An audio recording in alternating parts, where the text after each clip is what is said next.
السلام عليكم. بسم الله والصلاة والسلام على رسول الله. عايز اقول لك من اول يوم دخلت فيه عالم الكمبيوتر وكان بيطلب مني حاجة اعملها، كان لازم يكون في حاجة شغالة جنبي او يكون في حاجة تانية مركز معاها جنب الشغل ده.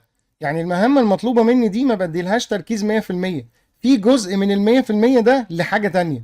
كنت ممكن اقعد اسمع حاجة جنبي، ممكن اسمع قرآن، ممكن اكون بسمع الف ليلة وليلة الاذاعية، كنت بحبها زمان وانا صغير، كان اهلي بيشغلوها في الراديو، ليا معاها ذكريات حلوة. ممكن اكون بسمع بودكاست، ممكن اسمع نشيد جنبي، ممكن اجيب فيلم من الافلام القديمة بحبهم اسمعه بس صوت كده جنبي، برضو بيفكرني بالايام بتاعت زمان.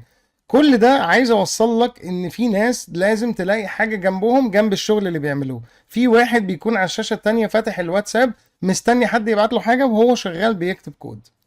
طب في ناس، وهتلاقي واحد منهم في التعليقات دلوقتي هيكتب لي انا اصلا بتفرج عليك وانا بعمل كده، بيكون حاطط الاكل جنبه بياكل وهو شغال. هو اتعود على كده، اتعود ان المهمة اللي موجودة قدامه ما بيديلهاش 100% من التركيز بتاعه. وانا قلت لك واحد من الناس من يوم ما وعيت على الدنيا بعمل كده. هديك بقى دلوقتي تجربة لما حاولت اعمل ده 100%، او حاولت اعمل التاسك ده او المهمة دي واديلها 100% من التركيز، الموضوع فرق قد ايه. جربت بقى دلوقتي اني اقفل كل حاجة واعمل المهمة دي بالليل في الروقان ومفيش حد صاحي، واقفل النت. زي ما انت سمعت كده، اقفل النت، مش بس النوتيفيكيشن، اقفل النت عشان ما يجيليش على غفلة اني اروح فاتح المتصفح واكتب فيه حاجة. عارف، في مرة كتبت كده يوتيوب، بصيت على الشورت باخد بريك بس وانا كنت شغال في تاسك معين بكتب كود في مشروع، طلع لي شورت فيديو انا موجود فيه.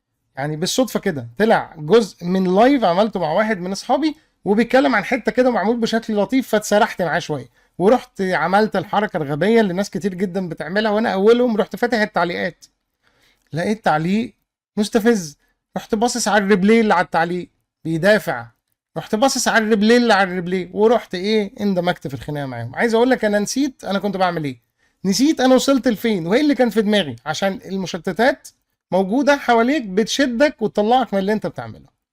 عايز اقول لك ان نفس حركه الاكل دي كنت بعملها، كنت بحط الاكل جنبي واكل معلقه كده واكمل، عشان انت اتعودت ما تديش تركيزك كله للتاسك اللي قدامك. هديك مثالين عن شخصيتين شفتهم، شخصية شفتها حقيقي في موقع من مواقع البرمجة، وشخصية في مسلسل خيالي. ما يفرقش معايا، لانهم ما يفرقش معايا حقيقي ولا مش حقيقي، لانهم بيخدموا الفكرة اللي انا عايز اوريها لك. الشخص الاول ده كان مبرمج في موقع ستاك اوفر فلو، وده موقع للمبرمجين بيسالوا بعض وبيتناقشوا، يعني مجتمع برمجي. واحد ساله سؤال في البرمجه وهو رد عليه، فهو بيرد عليه حط له صوره، الصوره دي عليها سهم. السهم ده بقى خلاني افكر كتير قوي. السهم معمول بطريقه كده عجيبه كانك بترسمه بايدك، مش هي يعني مش عارف يعمل سهم كده منظم. برنامج الرسام اللي هو اسهل برنامج الاطفال عارفينه في الويندوز، هو ما بيعرفش يشتغل عليه. اما فكرت شويه، والكلام ده ممكن يكون غلط، بس انا لما فكرت شويه في العقليه دي، عقليه واحد خلى دماغه للبرمجه بس، لدرجه انه ما كانش عنده ثانيه يفتح برنامج تصميم يشوف السهم بيتعمل ازاي، او يضيع وقت في البحث عشان يشوف. انا قلت لك تاني، انا مش بسرح بخيالي، ممكن ما يكونش كده، ممكن هو ما يكونش دماغه جرافيك، ما بيحبش الجرافيك، بس انا بوري لك الشخصيه اللي بتخدم الفكره اللي انا عايز اوصلها لك. الشخص التاني موجود في مسلسل، مش هيفرق معاك المسلسل اسمه ايه، بس هو واحد محقق بيساعد البوليس، وصاحبه عنده مدونة بتكتب في علوم الفضاء، فهو بيسأله على موضوع الفضاء والكواكب، قال له ان هو مش مهتم، الحاجة دي مادام مش هتفيدني في الكارير بتاعي اللي انا متخصص ومركز فيه، مش هتفرق معايا في حاجة. برضه هرجع تاني واقول لك شخصية خيالية وكلام هجص بتاع مسلسل، مش مشكلة، بس بتخدم الفكرة بتاعتنا، بتخدم فكرة ان واحد متخصص في حاجة ما بيهموش الحاجات التانية اللي حواليها عشان مش هتخدم الحتة اللي هو فيها. تعال بقى ناخد نفس الفكرة دي او نفس المثال ده وانت بتعمل تاسك معين مطلوب منك في شغلك او في بيتك. كل الحاجات اللي حواليك دي اللي بتعطلك عنه او بتاخد جزء من التركيز مش هتفيدك في حاجة. ايه الفكرة ان انا اوقف الشغل واروح اخد بريك اتفرج على فيديو يشدني الحتة يبعدني عن اللي كنت بعمله؟ ايه الفكرة ان انا اسمع حاجة جنبه اركز معاها وتاخد برضو من التركيز بتاعي وتشتتني؟ كل ده ملوش لازمة. فلما جربت افصل الانترنت واشتغل في وقت بالليل، عايز اقول لك التركيز كان في الهوب هاي، في الهاي هاي يعني بصراحة.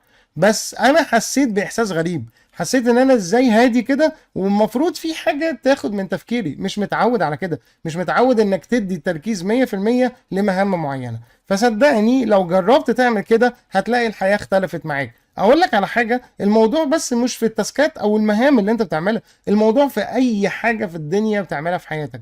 خليني اقول لك، لو بتتفرج على فيلم وثائقي وعايز تركز مع الفيلم وتاخد منه معلومات، فيلم وثائقي بيحكي عن حاجه تاريخيه مثلا وفي معلومات جميله، مش هتستمتع بالفيلم طول ما في حاجات حواليك بتلهيك. واحد فاتح شاشه الواتساب على الشاشه التانيه مثلا، او حاطط الواتساب قدامه كده وبيتفرج، يجي له نوتيفيكيشن ينط على النوتيفيكيشن يسيب الفيلم، فمفيش متعه. الحاجه لما ما بتديهاش التركيز بتاعها او تدي لها حقها مش بتبقى حلوه. اسمحوا لي وما تزعلوش مني اقتبس حته كده من فيلم كوميدي شفته، فيلم عربي كوميدي، بس يعني شايفها بتخدم الحته اللي احنا فيها.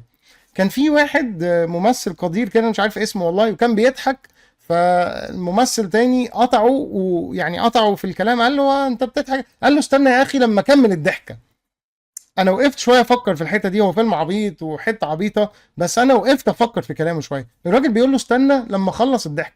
الراجل بيقول له انا بحب كل حاجه تتعمل صح، بخلص، سيبني اركز في الضحك، خلصها، يعني ما تقطعش اللي هو بيعمله.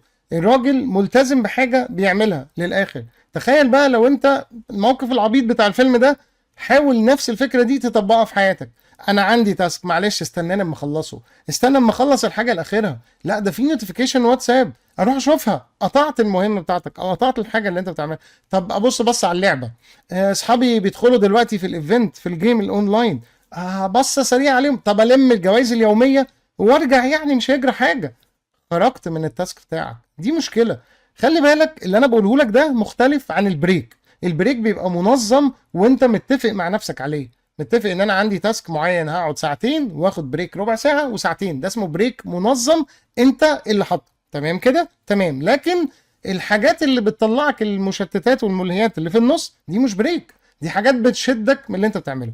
كل اللي هقدره لك بعد الرغي ده كله، جرب تدي تركيز 100% للمهمة بتاعتك وما تعملش حاجات جانبية جنبها، وقول لي على النتيجة في التعليقات حاسس بإيه بعد ما اديت كل تركيزك للحاجة المطلوبة منك. شكرا.